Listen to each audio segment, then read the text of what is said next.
Essas partes renegadas, por mais assustadoras que pareçam, não são suas inimigas. Elas são pedaços vivos da sua humanidade. Sua tristeza, sua raiva, seu medo, sua sensualidade, sua força, tudo aquilo que por algum motivo foi considerado errado ou exagerado e que você precisou esconder para ser amado. Só que aquilo que não é integrado, com o tempo, se transforma em sintoma. E sintomas, na visão junguiana, são cartas do inconsciente. A exaustão pode ser uma dessas cartas, um pedido urgente para parar de negar quem você é. Talvez você esteja deitado porque seu corpo é o único lugar onde sua sombra ainda tem permissão para existir, onde você não precisa controlar tanto, onde você pode se entregar ao que sente sem medo de julgamento. Talvez a cama tenha se tornado esse espaço seguro onde sua alma pode, enfim, respirar, porque viver em constante repressão é um tipo de violência. E a alma, quando violentada por tempo demais, começa a colapsar, a recusar, a parar. E é nesse parar que ela encontra, paradoxalmente, um caminho de volta para casa. Você pode não perceber, mas a sombra atua o tempo todo. Quando você sente inveja e finge que não, quando sente raiva e a transforma em culpa, quando deseja algo e diz que não se importa. Esse autoengano, essa desconexão entre o que você sente e o que você admite sentir, vai corroendo sua integridade. E a integridade aqui não é moral, é energética. É a capacidade de estar inteiro. Quando você fragmenta demais sua experiência interna, acaba se despedaçando. E o deitar, mais uma vez, surge como defesa, como trégua, como tentativa desesperada de se recompor. Jung afirmava que a cura começa quando você tem coragem de olhar para a sombra sem julgamento, sem querer mudá-la, sem querer anulá-la. Apenas reconhecer: isso também sou eu. E isso exige presença, exige silêncio, exige tempo. 3 coisas que o mundo moderno odeia oferecer, mas que a alma exige. Por isso, a cama se torna esse santuário involuntário, o lugar onde, mesmo contra a sua vontade, você para. E ao parar, se aproxima daquilo que precisa ser visto. Porque enquanto você estiver sempre correndo, ocupado, acelerado, a sombra continuará agindo por trás do palco, sabotando sua energia, seu prazer, sua vontade de viver. Não é à toa que, muitas vezes, o deitar vem acompanhado de pensamentos pesados, lembranças antigas, imagens desconfortáveis. É a sombra tentando emergir. É o inconsciente dizendo: olha para isso. E sua reação imediata pode ser o medo, o desconforto, a fuga. Mas fugir só prolonga o ciclo.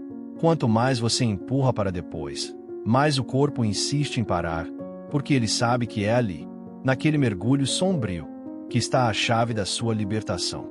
Então, se você sente essa vontade crônica de deitar, de se esconder do mundo, talvez seja a hora de perguntar: o que dentro de mim está pedindo reconhecimento? Que parte minha foi esquecida, reprimida, silenciada? Porque a sombra não quer te destruir. Ela quer ser ouvida, quer ser integrada. E só depois disso é que a leveza pode voltar. Só depois disso é que o corpo encontra fôlego para se levantar. Não por obrigação, mas por verdade.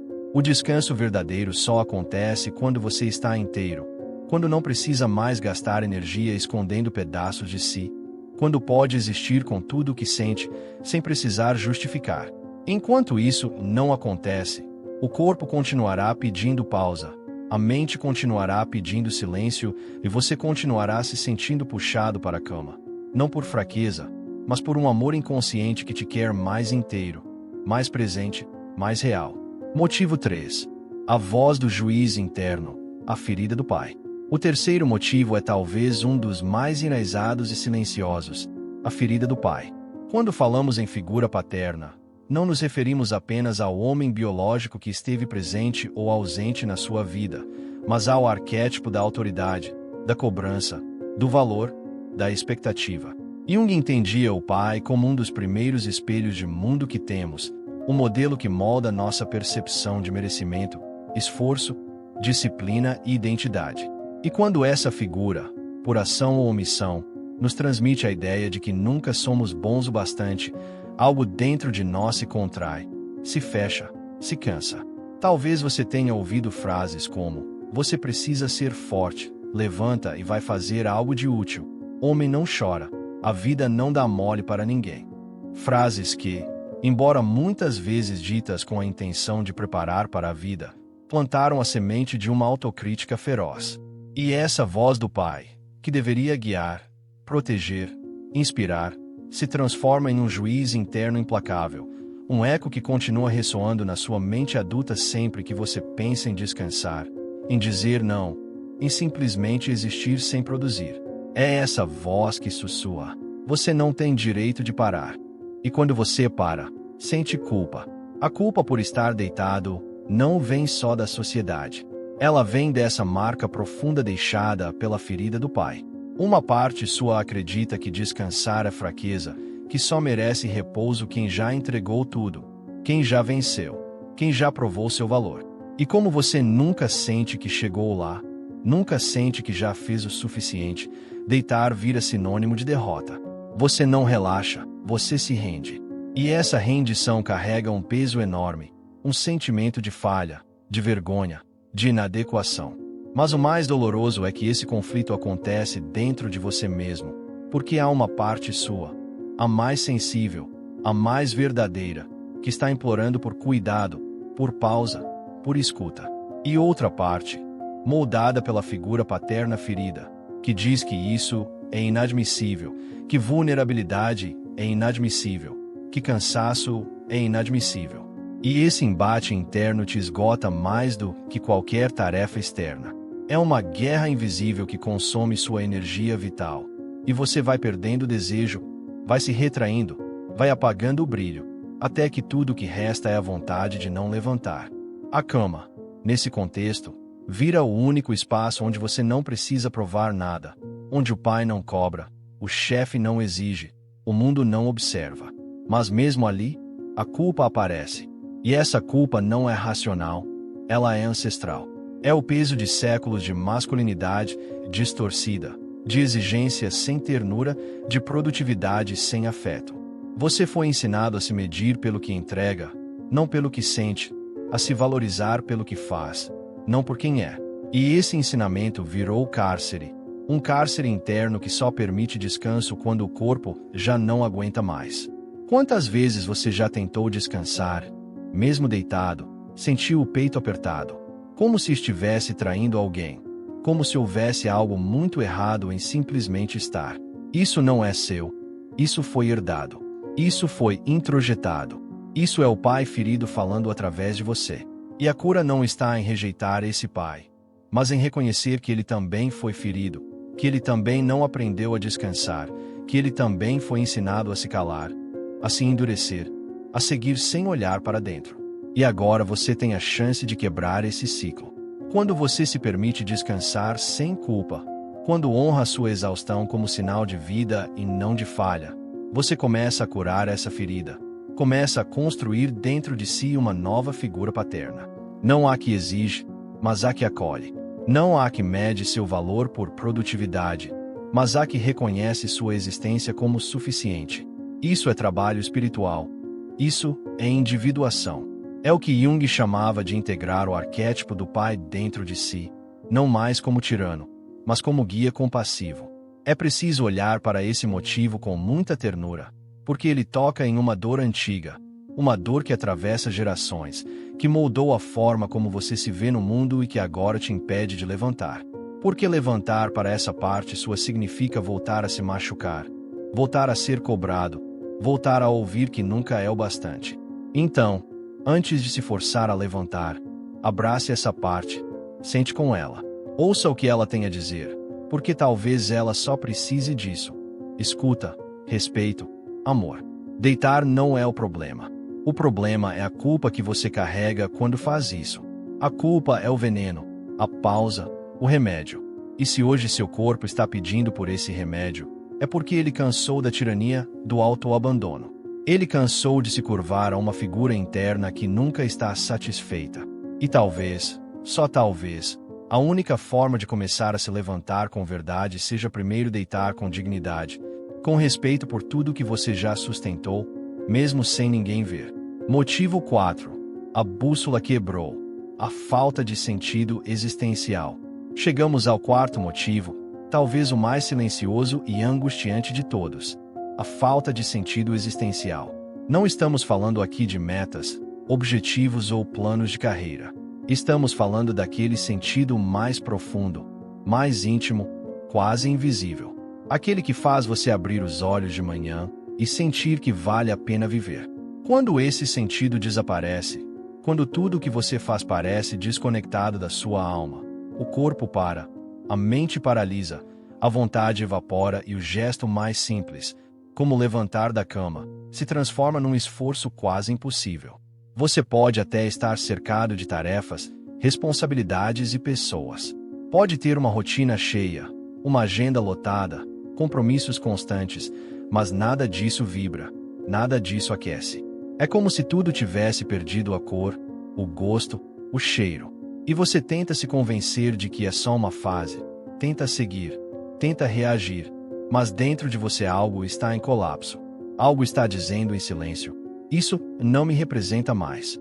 E quanto mais você ignora esse vazio, mais ele te puxa para dentro, mais a cama se torna abrigo, porque ela é o único lugar onde você não precisa fingir que sabe para onde está indo. Essa perda de sentido é sutil. Ela não chega com barulho, mas com ausência. Ausência de desejo, de impulso, de curiosidade. Você começa a perceber que as coisas que antes te moviam agora parecem distantes, que os planos que antes te entusiasmavam agora te cansam, que as pessoas com quem você convivia já não te alcançam. É uma espécie de desencaixe, como se a vida estivesse andando por uma estrada e você, sem perceber, tivesse saído dela, mas não por escolha, por necessidade, porque seguir fingindo sentido é uma traição que o corpo já não suporta mais sustentar. Jung falava que o colapso existencial não é um fim, mas um chamado, um sinal de que a vida que você vinha levando precisa morrer para que outra, mais verdadeira, possa nascer. Mas essa transição é dolorosa. Ela não traz respostas prontas. Ela desorganiza, ela desorienta, ela te faz questionar tudo. E no meio desse caos interno, o impulso de deitar é quase uma resposta de proteção, um retorno ao escuro, ao silêncio, ao útero simbólico, de onde talvez algo novo possa emergir. Deitar, nesse caso, não é fuga, é gestação. Você pode até tentar forçar movimento, marcar compromissos, seguir rotinas, insistir no que sempre fez, mas vai perceber que nada encaixa mais, e esse desencaixe te consome, porque o corpo sente que aquilo já não serve. E se o corpo recusa, a alma agradece. A cama se transforma, então, em símbolo. Símbolo de pausa, de ruptura, de um não mais. E até que o novo comece a sussurrar alguma direção, o antigo precisa ser honrado em sua morte, mesmo que a morte não tenha forma, mesmo que você ainda não saiba o que está nascendo. É cruel o quanto essa dor não tem nome claro. Você tenta explicar, e ninguém entende. Mas sua vida está ótima, dizem.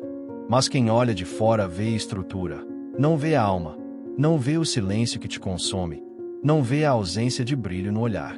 E você que não encontra palavras, vai se calando, vai se afastando, vai se deitando, porque ao menos ali, na escuridão dos lençóis, você pode não ter respostas, mas também não precisa dar explicações. Isso dói. Dói profundamente. Dói porque você quer querer, quer sentir, quer vibrar, mas não consegue. E isso não é fracasso, isso é sintoma. Sintoma de que você se afastou demais da sua verdade. Talvez tenha vivido para agradar, para cumprir expectativas, para ser funcional. E agora sua alma está cobrando presença. Está dizendo com firmeza: eu não sigo mais sem sentido. E essa exigência, quando ignorada, se transforma nesse colapso vital que você vive, chamando de desânimo. Mas e se esse desânimo for, na verdade, uma chance, uma travessia? E se a cama for o altar onde sua antiga vida está sendo sepultada em silêncio? E se, ao invés de se julgar por estar deitado, você pudesse começar a perguntar: que sentido real minha alma está pedindo para viver? Porque talvez você esteja exatamente onde precisa estar, parado, em silêncio, esperando que a resposta venha não da mente, mas da escuta profunda. Jung acreditava que a alma sempre busca sentido, e que quando ela não encontra, ela adoece. Mas essa doença, por mais dolorosa que seja, é também um remédio, porque ela te obriga a parar, a rever, a escutar, a morrer para aquilo que já não vibra. E é nesse morrer simbólico, nesse deitar sagrado, que o novo começa, imperceptível, tímido, mas vivo. E quando ele finalmente se revela, o levantar não será mais esforço, será retorno. Motivo 5. O preço da conformidade, sobrecarga, de adaptação. O quinto motivo, tão comum quanto invisível, é a sobrecarga de adaptação. Você pode não perceber, mas passa boa parte da sua vida tentando se ajustar. Ajustar-se ao que esperam de você, a forma certa de falar, de se comportar, de trabalhar, de se relacionar. Desde pequeno, aprendeu que ser aceito era mais importante do que ser verdadeiro. E essa lição, repetida de forma sutil e constante, virou padrão, um modo automático de existência. Observar o ambiente e moldar-se a ele, mesmo que isso custe seu bem-estar, seu ritmo, sua verdade. Só que adaptar-se o tempo todo cansa profundamente, porque não é um esforço pontual, é uma atenção contínua, uma atenção redobrada a cada gesto, a cada resposta, a cada escolha. Você precisa pensar 2 vezes antes de dizer o que realmente sente. Precisa sorrir quando está triste, concordar quando discorda, permanecer quando tudo em você quer ir embora. E cada pequena traição a si mesmo acumula uma carga interna. Vai pesando nos ombros, vai apertando o peito, vai enrijecendo o corpo, até que chega um ponto em que tudo em você grita: eu não aguento mais. E quando esse grito não é escutado, o corpo se impõe. Ele desacelera, ele trava, ele te puxa para a cama. Como quem diz, se você não vai parar por escolha, vai parar por colapso. E você chama isso de preguiça, de procrastinação, de apatia, mas o nome verdadeiro é exaustão emocional. A alma está cansada de se adequar, de representar, de ocupar espaços que a ferem só para não decepcionar. A vontade de ficar deitado o dia todo é, nesse caso, um ato inconsciente de rebeldia, um protesto silencioso contra a prisão invisível da adaptação forçada. A sobrecarga de adaptação não vem apenas das grandes exigências. Ela mora nos detalhes, nos bons dias ditos sem vontade, nos silêncios em conversas difíceis, nas vezes em que você engoliu a própria vontade para manter a paz, nas relações onde você precisa se explicar o tempo todo, nos trabalhos onde você é elogiado por ser flexível, quando, na verdade, está se violentando. E quanto mais você se molda, mais se afasta de si. E quanto mais se afasta, mais a alma adoece. Você começa a perceber que não tem mais entusiasmo, que tudo exige um esforço descomunal, que até o prazer parece forçado, porque você não está mais presente em nada. Você virou um reflexo do que os outros querem, uma adaptação ambulante. E a cama se torna o único lugar onde você ainda existe por inteiro, ainda que em silêncio, ainda que sem respostas. É onde você não precisa agradar, não precisa cumprir papel, onde, enfim, pode parar de performar. O mais cruel é que o mundo celebra essa sua capacidade de adaptação. Dizem que você é forte, resiliente, compreensivo. Mas ninguém vê o preço disso. Ninguém vê a tensão que seu corpo carrega, a insônia, o esgotamento, o vazio. Porque por fora você funciona, mas por dentro está se esfarelando. Está tentando desesperadamente lembrar quem era antes de começar a se adaptar a tudo. Está tentando encontrar uma versão de si que ainda faça sentido, que ainda pulse, que ainda tenha cor. E não se trata de rejeitar os outros. Trata-se de voltar a si, de reconhecer que em algum ponto da jornada você se perdeu de vista e que agora a alma está pedindo retorno. Está exigindo autenticidade, e não há como seguir fingindo depois disso. Não há como seguir sorrindo quando tudo em você está pedindo pausa. Por isso, deitar não é fraqueza, é cura. É a pausa necessária para resgatar o que foi deixado para trás em nome da aceitação. Jung falava da importância de resgatar a totalidade, deixar de ser uma função social para voltar a ser um indivíduo. E esse retorno, muitas vezes, começa com um colapso, com a recusa do corpo em continuar sendo só adaptação, com a decisão inconsciente de parar. Parar para lembrar, parar para ouvir, parar para sentir quem você é sem os filtros, sem as concessões, sem os medos. E a cama, mais uma vez, se torna esse espaço simbólico onde a reconstrução começa. Pode doer perceber o quanto você se abandonou. Pode ser desconcertante admitir que sua exaustão tem nome e causa, mas é nesse reconhecimento que mora a libertação. Quando você entende que a vontade de ficar deitado não é defeito, mas sinal, tudo muda. Você para de lutar contra si, para de se julgar e começa, enfim, a se acolher. Porque só quando você aceita a pausa como sagrada, é que o movimento volta a fazer sentido. Motivo 6. O inverno da alma, o arquétipo do recolhimento. Chegamos ao sexto motivo, um que escapa da lógica imediata e se aproxima do que Jung chamaria de movimento arquetípico, o arquétipo do recolhimento. Em todos os ciclos da natureza, há fases de retração. O inverno chega para silenciar a terra. Os animais se escondem, as árvores perdem as folhas. Não há produtividade, não há pressa. Há pausa, uma pausa que não é ausência de vida, mas preparação. E assim como a natureza, a alma também passa por invernos. Momentos em que tudo desacelera, em que a energia recua, em que a vontade desaparece. Momentos em que o único gesto possível é deitar. Mas nós desaprendemos a respeitar esse ritmo. Fomos condicionados a enxergar o recolhimento como falha, como perda, como retrocesso. Aprendemos a ignorar o corpo quando ele pede descanso profundo, a calar a alma quando ela não tem mais ânimo, a seguir funcionando mesmo quando tudo em nós grita por silêncio. É por isso que a vontade de ficar deitado o dia todo aparece, porque você entrou, sem perceber, num ciclo de recolhimento, um ciclo que pede interiorização, reflexão, escuta. Mas como você não reconhece isso como algo natural, entra em conflito, e o conflito adoece. O arquétipo do recolhimento é um chamado ancestral para a introspecção. Ele aparece quando a alma precisa reorganizar sua casa interna, quando precisa digerir o que viveu, processar dores, rever direções. Não é um tempo de fazer, é um tempo de ser, de simplesmente existir, de permitir que o velho morra para que o novo encontre espaço para nascer. E nesse tempo, toda tentativa de forçar o movimento se torna violência. A cama, então, se torna o casulo, o útero simbólico, onde a alma se refaz. Mas o mundo não respeita ciclos. Ele exige constância, resultado, entrega. E isso cria uma cisão interna. Uma parte sua quer respeitar o ritmo da alma. Outra se cobra por não estar produzindo, reagindo, sorrindo. E essa tensão interna suga sua energia. Você se sente dividido, culpado, confuso. Mas o corpo sabe, e ele insiste. Ele te obriga a deitar, porque no fundo sabe que esse tempo não é vazio, é fértil, que essa pausa não é ausência, é gestação, e que o que está nascendo dentro de você precisa de silêncio para emergir. Jung entendia que o inconsciente se manifesta por símbolos, por imagens, por comportamentos que escapam da lógica.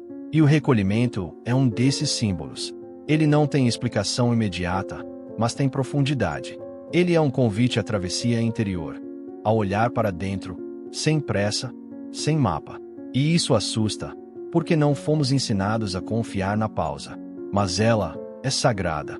Ela é o solo escuro onde as sementes do novo começam a germinar, mesmo que você ainda não veja nada crescendo. Talvez você esteja vivendo um momento assim, um inverno da alma, um tempo de recolher os galhos, de silenciar as folhas, de fechar os olhos para o mundo e abrir os ouvidos para dentro. E não há nada de errado nisso. Pelo contrário, é nesse espaço que a alma se reconecta com sua essência. É nesse escuro que a luz começa a se preparar. E o corpo, em sua sabedoria, reconhece isso antes da mente. Por isso ele para, por isso ele desliga, por isso ele insiste em deitar. Você pode até tentar reagir, forçar o movimento, buscar respostas, mas talvez o que você precise agora não seja ação, seja aceitação. Aceitar que seu ritmo mudou, que sua alma está em processo, que seu corpo está colaborando com algo maior, algo que você ainda não entende, mas que é real. E quanto mais você nega esse ciclo, mais o corpo grita, mais o cansaço aumenta, mais a culpa se instala. Porque você está tentando florescer no inverno, e isso é injusto, inútil, cruel. O recolhimento não é derrota, é maturação. É o tempo da raiz. Enquanto ninguém vê, algo dentro de você está se reconfigurando. Uma nova visão, um novo desejo, uma nova versão sua está sendo moldada no silêncio. E quando ela estiver pronta, você vai levantar, mas não por obrigação. Vai levantar porque algo em você renasceu, porque algo pulsou com verdade. E esse levantar será leve, íntegro, natural, como a primavera que chega sem alarde, mas transforma tudo. Então, até lá, honre o ciclo, honre a pausa, honre a vontade de deitar. Ela não é preguiça, ela é preparação. Ela é a alma dizendo: agora eu preciso de silêncio para florescer. E tudo bem. O mundo pode não entender, mas seu corpo entende, sua alma entende, e esse entendimento é tudo o que você precisa. Motivo 7. O silêncio que grita, o grito da alma. Agora chegamos ao sétimo e último motivo, talvez o mais paradoxal: o silêncio como grito. Vivemos em um mundo que valoriza a performance, o discurso, a exposição constante. Falar virou sinônimo de existir. Produzir virou sinal de saúde. E o silêncio, por sua vez, passou a ser confundido com fraqueza, apatia, desistência. Mas há silêncios que são gritos. Há silêncios que falam mais do que qualquer frase. E quando o corpo escolhe o silêncio, quando ele se deita e se recusa a levantar, ele pode estar tentando dizer aquilo que a boca não conseguiu. Esse silêncio profundo, esse deitar insistente, esse olhar fixo no teto. Tudo isso pode ser um pedido de socorro que você mesmo não consegue ouvir. Porque talvez você tenha passado tempo demais calando sua dor, tempo demais engolindo frustrações, tempo demais silenciando verdades para manter a paz, para proteger os outros, para não causar desconforto. E agora, tudo que foi silenciado começa a pedir espaço. A alma sufocada já não encontra outra forma de se expressar senão parando tudo, travando, deitando, silenciando. Você pode estar deitado não porque desistiu da vida, mas porque está tentando desesperadamente escutar algo que só se revela no vazio, algo que ficou encoberto pelo barulho, pelas obrigações, pelas distrações. E esse algo é sua verdade. Uma verdade que dói, que rasga, que transforma, e que por isso foi empurrada por tanto tempo. Mas ela não desapareceu. Ela ficou lá esperando e agora, finalmente, encontrou uma fresta. O seu silêncio, o seu recolhimento, a sua entrega ao cansaço. Jung dizia que aquilo que não é tornado consciente retorna como destino. E o que não é dito, o que não é vivido, o que não é olhado, retorna como paralisia. O corpo grita onde a palavra falhou. A cama vira confessionário, o travesseiro testemunha. E esse silêncio pesado que te envolve pode ser a única chance que sua alma encontrou de dizer: não dá mais. Eu não consigo mais sustentar essa mentira. Você não está apenas cansado. Você está em ruptura. E toda ruptura vem precedida por um silêncio brutal. Mas esse silêncio não é o fim. Ele é um intervalo entre dois mundos. O mundo que você viveu até aqui, sustentado por personagens, pactos invisíveis, acordos silenciosos que já não fazem mais sentido, e o mundo que ainda não nasceu, mas que começa a se anunciar nesse vazio. A alma, quando quer mudar de forma, primeiro silencia, primeiro para, primeiro observa. E é por isso que deitar pode ser o primeiro gesto de um recomeço, mesmo que pareça à primeira vista um fim. Você pode até não entender o que está acontecendo. Pode se culpar, se comparar, se questionar, mas nada disso muda o fato de que o corpo está dizendo a verdade. E a verdade é: algo em você morreu. Alguma versão sua não funciona mais. Algum papel que você sustentava com esforço já não serve. E no lugar disso, só existe silêncio. Um silêncio fértil, um silêncio que assusta, mas que guarda a potência do renascimento. Esse silêncio não precisa de pressa, não precisa de respostas, precisa de espaço, de respeito, de tempo. E a cama, nesse momento, pode ser o único lugar onde você consegue oferecer isso a si mesmo, onde você não precisa justificar, onde você não precisa fingir que está tudo bem. Porque ali no escuro, no silêncio, no vazio, algo começa a pulsar devagar, tímido, verdadeiro. E é a partir desse pulsar que uma nova história começa a ser possível. Não é todo silêncio que adoece. Há silêncios que curam. Há silêncios que reorganizam. Há silêncios que limpam. O seu silêncio, esse que te prende na cama, pode estar tentando te proteger de um colapso maior, pode estar te afastando de uma vida que não te representa mais. Pode estar criando as condições internas para que um dia você levante, mas com verdade, com direção, com presença. E até lá, tudo bem permanecer calado, tudo bem estar em pausa, tudo bem não saber. A alma não tem pressa, ela tem ritmo. E se hoje seu corpo está mudo, cansado, deitado, é porque algo dentro de você está amadurecendo em silêncio. E esse processo, por mais incômodo que seja, é sagrado. Confie nisso. Confie em si. Confie nesse silêncio que, embora pareça vazio, está cheio de vida esperando para emergir.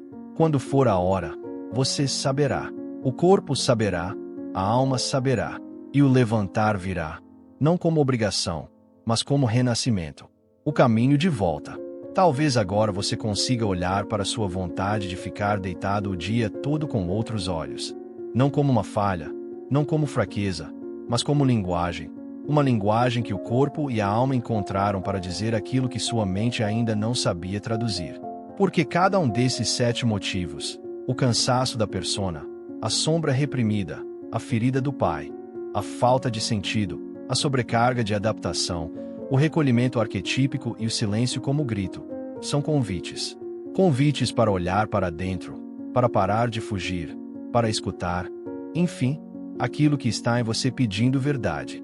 É doloroso perceber o quanto ignoramos esses sinais por tanto tempo, o quanto tentamos nos forçar a continuar, mesmo quando tudo em nós já havia parado por dentro. Mas talvez essa dor também seja a semente da mudança, porque só reconhecendo a profundidade desse cansaço é que podemos, de fato, começar a transformá-lo. Não como algo a ser superado rapidamente, mas como um processo, uma travessia, uma jornada de reconciliação com o que somos de verdade. O que te deita, no fundo, é o excesso de mentira, o excesso de máscara, o excesso de esforço para sustentar uma vida que não te representa mais. E não há nada mais justo do que o corpo se recusar a seguir assim. Ele não está falhando. Ele está sendo leal à sua alma. E essa lealdade é o maior ato de amor que você poderia receber agora, mesmo que ela venha em forma de colapso, de paralisia, de cansaço. Deitar, então, se transforma. Deixa de ser sinal de fraqueza e passa a ser símbolo de transformação. Porque você não está apenas descansando. Você está reconfigurando sua relação com o tempo, com o esforço, com o merecimento, com o próprio valor. Você está parando para se perguntar: de onde vem esse peso? E essa pergunta, por si só, é um portal para a cura. Mas a cura exige escuta. E escutar exige coragem. Coragem de sentir o que você vinha evitando, de lembrar o que você havia enterrado, de acolher as partes que você exilou por tanto tempo. E essa escuta profunda e honesta não acontece em movimento. Acontece na pausa, no silêncio, no vazio. Acontece no momento em que você, enfim, aceita deitar, não para fugir da vida, mas para reencontrar sua verdade. Este texto não é sobre te motivar a sair da cama. É sobre te ajudar a entender por que você deitou. É sobre te oferecer palavras para uma experiência que te isola, que te paralisa, que te confunde. E mais do que isso, é sobre devolver sentido àquilo que parecia sem sentido. Porque quando o cansaço é acolhido, ele começa a mudar. Quando a dor é nomeada, ela começa a se dissolver. Quando a alma é escutada, o corpo começa, aos poucos, a se erguer. E você não precisa levantar agora, não precisa fazer nada. Só precisa se permitir estar onde está, com tudo que sente, com tudo que não entende. Esse já é um gesto de coragem imenso. E se você chegou até aqui, se escutou tudo isso com o coração aberto, saiba, você já está se movimentando, não por fora, mas por dentro. E esse movimento interno, invisível, é o que um dia vai te levar de volta à vida, mas uma vida sua, honesta, alinhada com quem você é. Agora eu quero te convidar a compartilhar comigo, não por obrigação, mas porque sua história pode ser o espelho de outra pessoa. Me diga, qual desses 7 motivos mais te tocou? Qual deles você reconhece no seu corpo, no seu silêncio, no seu cansaço? Se as minhas palavras te trouxeram algum acolhimento, se elas colocaram em palavras o que você não sabia explicar, compartilhe este texto com alguém que também precisa ouvir isso. Alguém que talvez esteja deitado agora, sentindo culpa por não conseguir reagir. Alguém que precisa saber que deitar também pode ser espiritual, que parar também é sagrado, que o corpo fala, e quando a gente escuta, tudo começa a mudar. E nunca se esqueça, você não precisa correr, não precisa se forçar, não precisa performar cura. Você só precisa continuar se escutando e confiar que há um tempo certo para tudo, até para levantar. Vê.